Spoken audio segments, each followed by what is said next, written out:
Assalamu alaikum wa rahmatullahi ta'ala wa barakatuh. Barkanmu da dawowa cikin program ɗinmu da muka fara wanda muka mai suna da koyi HTML da harshen Hausa. A yau muna cikin program ne na uku ko kuma in ce babi na uku wanda za mu yi karantar game da heading of HTML. Heading of HTML. Kamar yadda kuka sani muna da heading guda shida ne a HTML. Akwai H1, akwai H2, H3, H4, H5 and H6. Wannan su ne adadin heading da muke da su a HTML, kuma kowanne yana da tag kamar yadda kuke gani, open tag da closing tag. Yanzu bari mu fara muku misali. Kamar yadda muka ce a baya mun yi magana akan syntax of HTML, to shine za mu fara rubutawa. Sai mu sa title yanzu, sai mu sa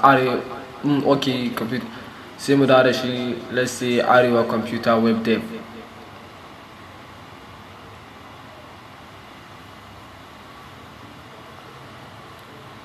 To anan muna son muku misali ne game da yanda ai heading din guda shida ga baki ɗaya suke a HTML. Heading din ba wani abu bane ba, aikin heading shine za ku ga shi heading babban aikin shi shine duk wani rubutu da za ka yi shi na heading, in kana son girman shi ya rage size da dan daidai, duk yanda size din da kake so haka zai fito ma. Shine aikin heading a cikin HTML.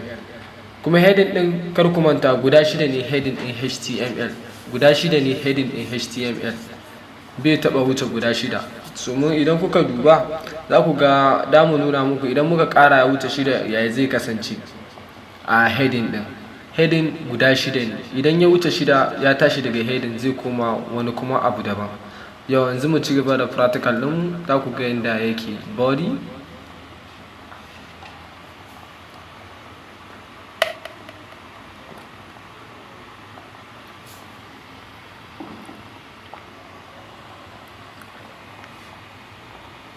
na'am, kamar da kuke gani nan body ne.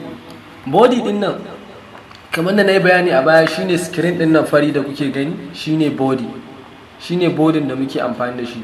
In ka ji an ce body shine screen din nan da muke gani, shine body. Na'am. To sai mu fara rubuta heading ɗinmu da muke son mu rubuta.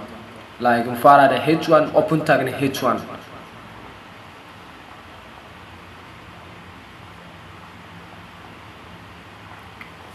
Sannan kar ku manta duk wani abu da zamu yi a nan zai kasance a iya heading ne. So da heading, kowane heading yana da open tag sannan yana da closing tag ɗin shi. Kowane heading yana da open tag da closing tag. Kamar yanzu H1 ga closing tag ɗin shi nan. Kowane heading na da nashi. Sannan amma sun murmur da shi a serial layi kawai, ba sai mun ja da yawa ba. Sai mu ce H1 closing tag, sai mu sa like Arewa Computer, amma bari mu kai shi ƙarshe saboda mu samu sauƙi kuma ya fahimta yadda yake. Kun ga yadda muke arranging ɗinsu.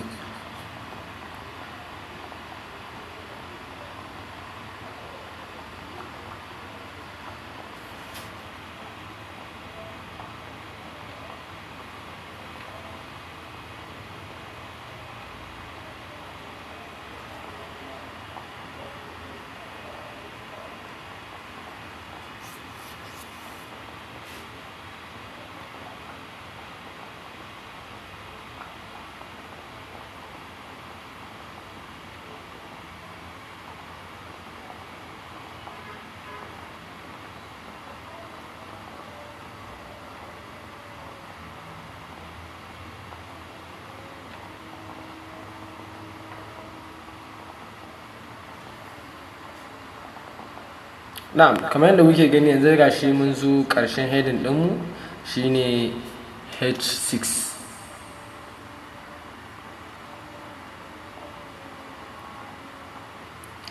Yanzu za ku ga yadda heading ɗin yake, kowanne yake aiki. Wannan shine heading ɗinmu daga ɗaya zuwa har guda shida. Sannan da mu nuna muku yadda suke aiki da yanayin yadda suke fita a output ɗin program ɗinku.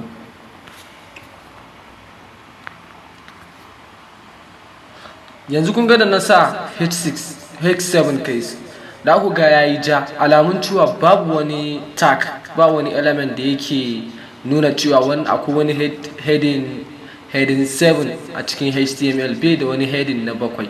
Iya heading ɗin shi guda 6 ne, don haka shi yasa ya nuna muku ya bambanta da sauran cewa heading ɗin mu guda 6 ne, ba wani 7 da zai karu. Saboda ko kai ba zai fito ma ba, zai baka output ɗinka daidai su mukammakon babu shi. Heading ɗin daman guda 6 ne heading ɗin da muke da shi a HTML. To yanzu bara mu sa arewa web dev har guda 6 ku ga yadda output ɗin zai kasance.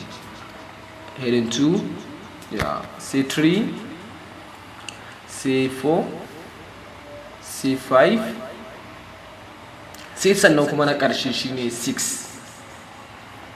Yanzu kun ga heading ɗin mu yadda muka yi arrangement ɗinsu, ya danganta da yadda kake so ya fito ma a heading ɗinka. In kana son ƙaramin heading ne, da ka yi amfani da irin heading 3, heading 4 ko 5. Kuma small size ne, small size, da ku yi amfani da irin heading 6.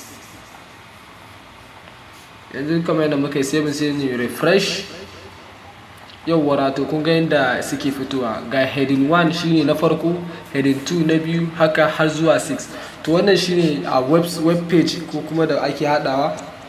Wannan shine heading da za ga mutum ya sa a subtitle ɗin rubutu ko rubutun shi na farko da zai fara yi a heading ɗin rubutu na farko. Yanayin girman size ɗin heading ɗin shi. Shi heading 1 to 6 yana amfani da size. Wanda ya fi kowanne girma shine 1. Tukun na biyu wanda yake bin shi shine 2 zuwa 3 har zuwa ƙarshe. Yana amfani da girma ne shi heading.